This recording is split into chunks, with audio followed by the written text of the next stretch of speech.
Downstar Healthcare has 8 hospitals along the Wasatch Front from Logan to Payson to serve you. Together, we're greater. And hi there, everybody. Welcome to Game Night Live. Glad to have you aboard. Jeremiah, can you believe it? Week 7 of the high school football season in the books.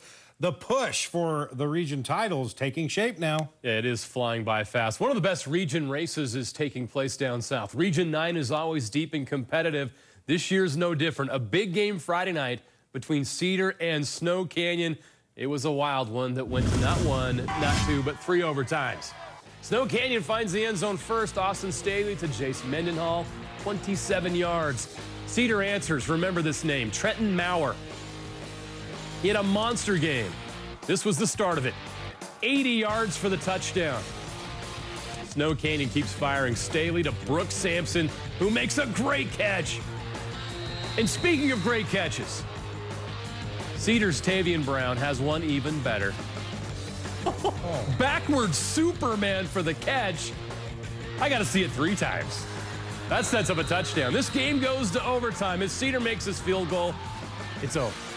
Nope. Snow Canyon gets the block.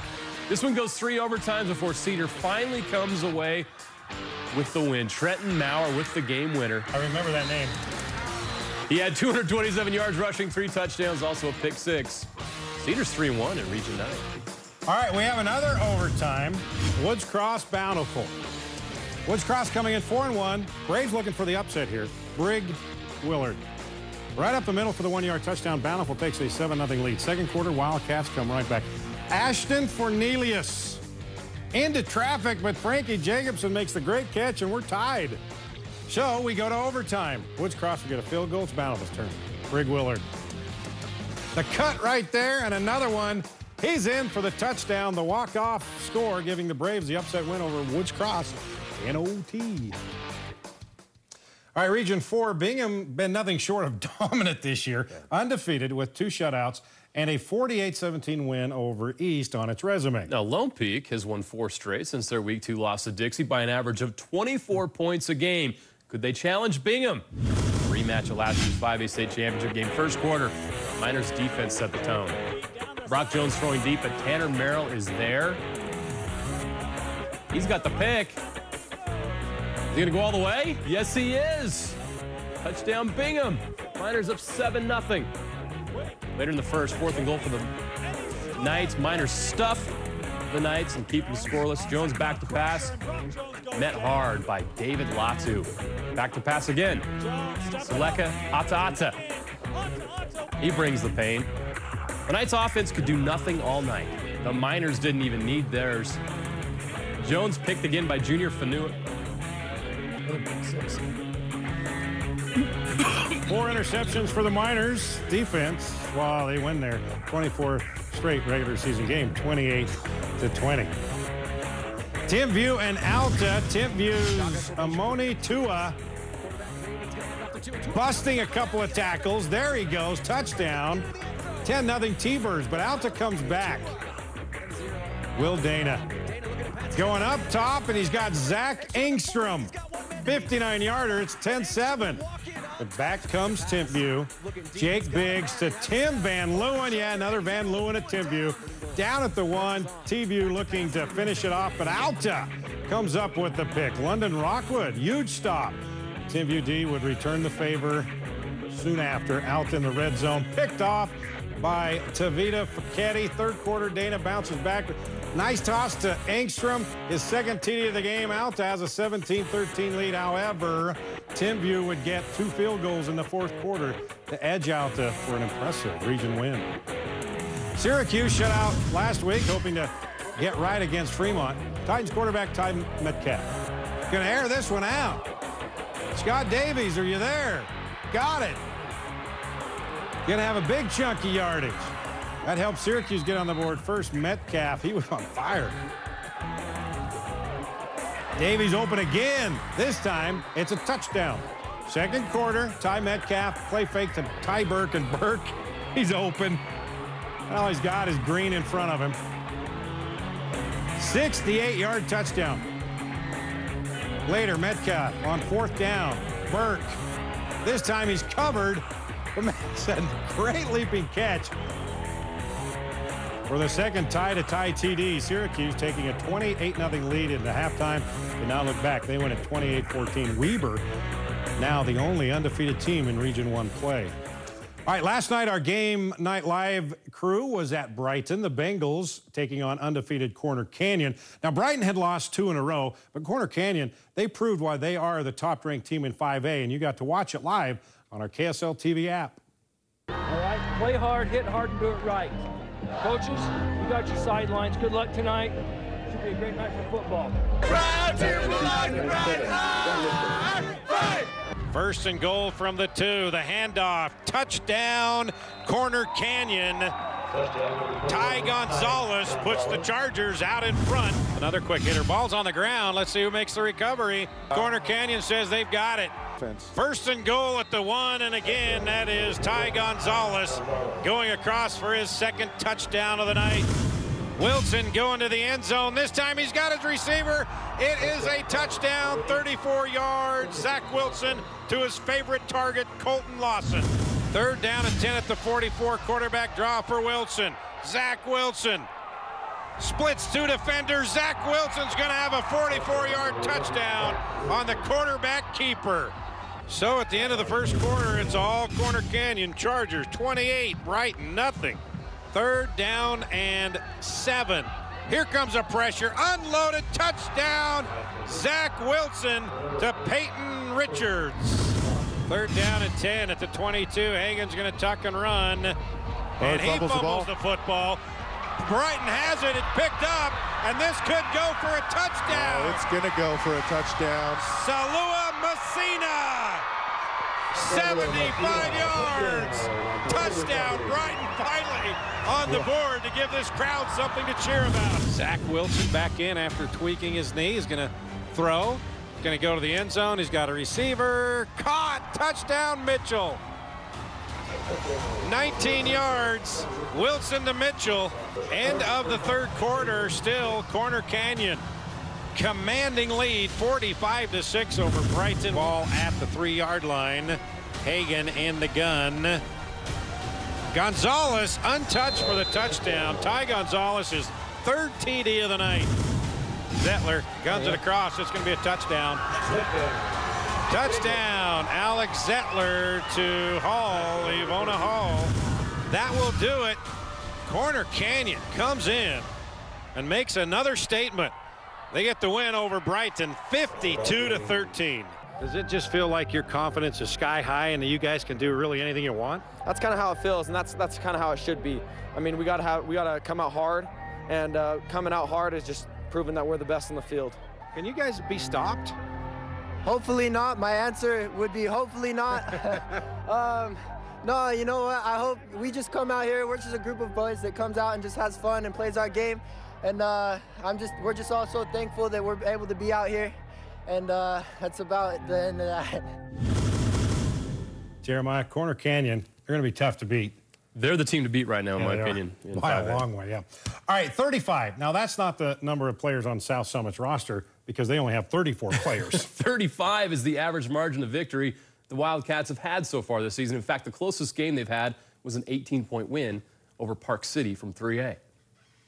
Last night in Delta was in Camas, trying to end South Summit's perfect season and remain in a tie for first place in the 2A North. Second quarter, tied at 14. South Summit's Kale Atkinson to Parker Grajic. Gets both feet in down. Wildcats retake the lead later in the quarter. Delta driving, Wildcats up 14. Now Dallin Draper takes the option pitch and trucks his way into the end zone. Delta now down just 7 with over a minute to play in the half. But the Wildcats answer right back. They've got time. Jared Dancy dancing into the end zone, a 22-yard score with 40 seconds left. South Summit led 35-21 at the break. Third quarter, more Atkinson. Rolls out and finds Jackson Lash for 6. South Summit wins big again, 56-21. They're at Millard next year. And you notice that the Wildcats weren't wearing their traditional green and white unis because they're doing a gold out last night in honor of Childhood Cancer Awareness Month. They used the night to raise money for Ava Woodward, who is currently fighting cancer. The team wore jerseys that said Ava's Army, and the students sold T-shirts that raised $4,000 for Ava's cause. Way to go, Wildcats. That's awesome. All right, only 2 undefeated teams left in 5A. Sky Ridge, one of them, hosting previously undefeated Timpanogos. But Sky Ridge off to a slow start in this one last night. But Peyton Ainsworth will put a stop to that. 45 yards. And Sky Ridge doesn't quite get in the end zone. They'll get a field goal out of that. A little bit later, Jaden Clemens. Up top to Nathan Upham. 32 yards. Sky Ridge hangs on to beat Timp by 3. Big game last night in the 3A South. Number 3 Juab hosting number 1 Summit Academy. This was the play of the game. Alex White of Juab goes right with a 13-7 lead. Nope, not there. Going to go the other direction. This door is open, and he's going to go right through it. Finds the edge, and he is gone. 77-yard touchdown for Alex White. The cameraman is even not really sure what to do with this. Juab rolls 27-7. They face Juan Diego next Friday. Layton Christian looking for its 3rd straight win, hosting Monticello. Monticello on the board first. Brayson Wilcox to Keaton Young, and the Buckaroos have a 6-0 lead later in the second. Eagles answer. Riley McCombs weaving his way through the Buckaroos defense, 34 yards. Layton Christian takes a 7-6 lead at the half. Fourth quarter now, we're tied at 14. Dustin Maffa with the play of this game, takes the handoff. He'll break tackle for pretty much every defender on the field and turns it into a 60-yard touchdown. Layton Christian coming away with a 28-14 win. Another big one. Region 6, Olympus hosting Highland. Olympus down, trying to rally, down 17 in the 4th. Scotty Edwards. Patience pays off. He's got himself a 58-yard touchdown, but Highland would get it right back. Cole Peterson going to go in from 9 yards out. The Rams 3-0 in region play, setting up a big game next Friday against Lehigh. West Jordan starting off 5-1, but in region play a little bit tougher now. Harriman's Blake Freeland. Size does matter there, bowling his way into the end zone. Mustangs rattle off 27 unanswered to hand the Jags 2nd loss of the season. Region 2, Hunter hosting Kearns. Isaiah Afatasi with a big game that set up Kearns' first touchdown. Hunter would get the next 2 scores. They set up their first one. A big catch by Unitahi. They'd score moments later. Then Daishawn Cash completes another deep pass that sets up a score. But Kearns would rattle off 31 straight points and win this one 52-36. All right, Riverton trying to keep pace in Region 3 at Taylorsville. Warriors looking for their first region win early on. Here's the play of the game nominee. Dane Letuala swing pass bobbled and dropped, and Riverton's Travis Mahoney there for the pick. Second quarter, Silver Wolves driving. Cannon Coggins to Kagan Horsley. Touchdown. We're tied at 14. Later in the quarter, Letuala. Aaron out to Ma'a Hall. Catches it in stride. 65-yard throw and catch. Warriors now lead by 3 at the half, but the second half would belong to Riverton. Coggins again going deep. Amua Tuyoni. He'll bring it in for the touchdown. Riverton wins it 37-24, shutting out T-Ville in the second half. They are now tied with Harriman and West Jordan for second place behind East in region play. Let's go to some non-region action. Box Elder trying to break a 2-game skid, hosting Clearfield, coming off a win over Layton. Things not starting well for the Falcons. Jeremiah Peterson picks off Jackson Mansfield. A 48-yard pick six, his 3rd of the season. Mansfield would bounce right back, though. Go deep. Devin Pohl. See you later. An 85-yard touchdown. That would tie the game at 7. That Bees defense was stinging after that. Shutting out Clearfield for the rest of the game. I get it. That was awful, actually. Mansfield is feeling that one today. And the rushing attack did the rest. Hiram Blanchard. He's loose for a 65-yard score. He's just buzzing his way down the field. Wow, the puns keep coming. Box Elder goes on to win 24-7. All right, let's go back to Region 9. Hurricane hosting Pineview. Pineview looking to bounce back after falling to Dixie last week. Dallin Brown, big night at quarterback. 3 rushing touchdowns and 2 in the air. That one to Michael Moten. And this is a 50-yarder.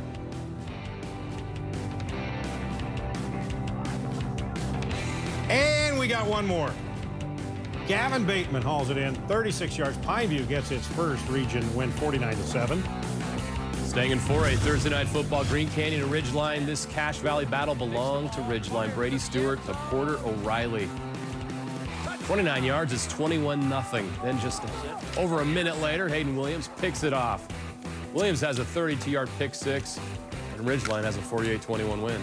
Of course, the Cache Valley Schools playing on Thursday to avoid the BYU-USU game on Friday. Undefeated Skyview at Logan. Jackson Sidaway handing to the hero of last week, Cole Stokes, 6-0. It all stayed fairly quiet until the second quarter. Sidaway this time going to Will Derzinski. 26 yards, 13-0 Skyview. Next drive, should we make it a little longer? Sure, why not? Sidaway to Jake Dygert. 70-yard hookup. Sidaway 3 TD tosses, 261 passing yards. Bobcats easily get the win, 50-13. And Lehigh continues to roll through Region 6, dominating West on Friday night. Cameron Cooper and Dallin Holker had no problem scoring 3 times. This one on an 11-yard touchdown. They're going to hook up again. This one a 7-yard score. Cooper threw 5 touchdown passes. His great senior season continues. All before the fourth quarter, by the way. They win 42-0. Well, from Nigeria to Juan Diego, and now on his way to BYU. Didn't know who he was, and here's 6'9", 260. I said, I want to play football. Thanks to the coaches that broke it down for me so I could understand the game better. It's been quite a journey in a short amount of time for Chinonso Opara. The story when we come back. Well, how a game is scored and where a defense lines up, pretty common knowledge for every high school football player. Well, almost every football player. Take it for granted. Juan Diego had to teach the basics to one of their players, but as Brittany Copeland reports, it was worth the investment. Chinonso Opara came to the United States 2 years ago from Nigeria to play basketball, but he fell in love with another sport in the process. Yeah, he walked in my office. I didn't know who he was, and here's 6'9", 260. I said, I want to play football. And I said, great. You know, I can't coach height and size.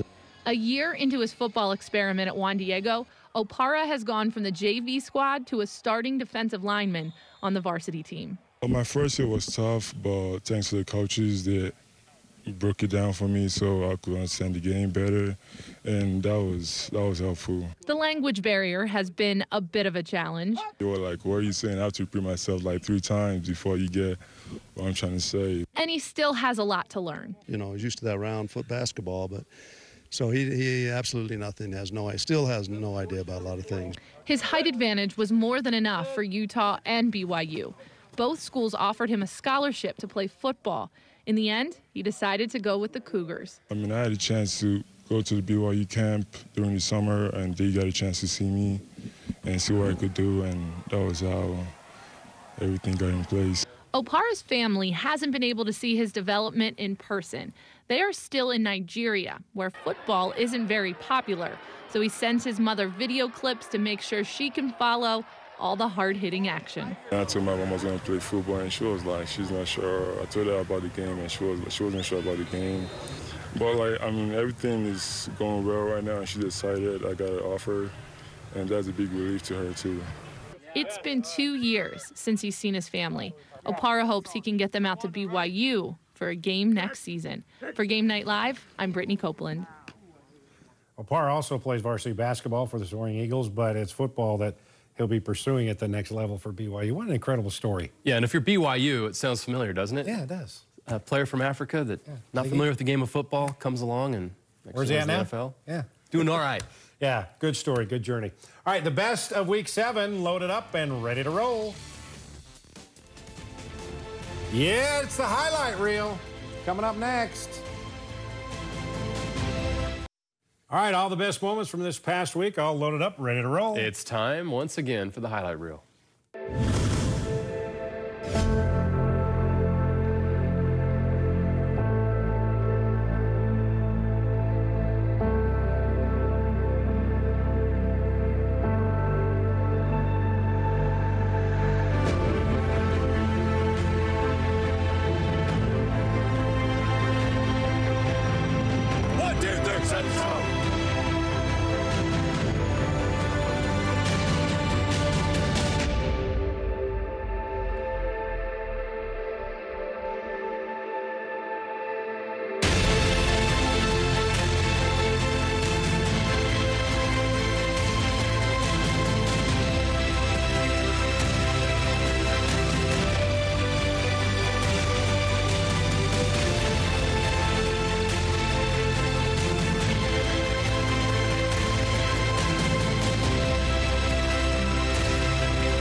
Okay, I think the theme of that one was a couple of big hits, but a lot of great catches. Amazing catches. There's some good athletes in this state. Can you believe we only have 3 weeks left in the regular season? It's kind of sad. Yeah. We'll make the most of it. Yeah. All right, our primetime performers from this week. How about Cale Atkinson, South Summit? All he did, Jeremiah, was throw 6 touchdown passes in the win over Delta. No big deal. Ava Army gold jerseys, cool. Those are awesome. Trenton Maurer. I remember that name. Thank you. He's really fast. He scored 3 touchdowns, 227 yards rushing. I said 3 touchdowns. I actually should say 4 because he had a pick 6. Okay. And Josiah Kelly, Northridge, he had a touchdown run, a touchdown catch, and a pick 6, and he's 5'9", 150 pounds. Not too shabby. Like you said, the fun size. Way to go. See ya.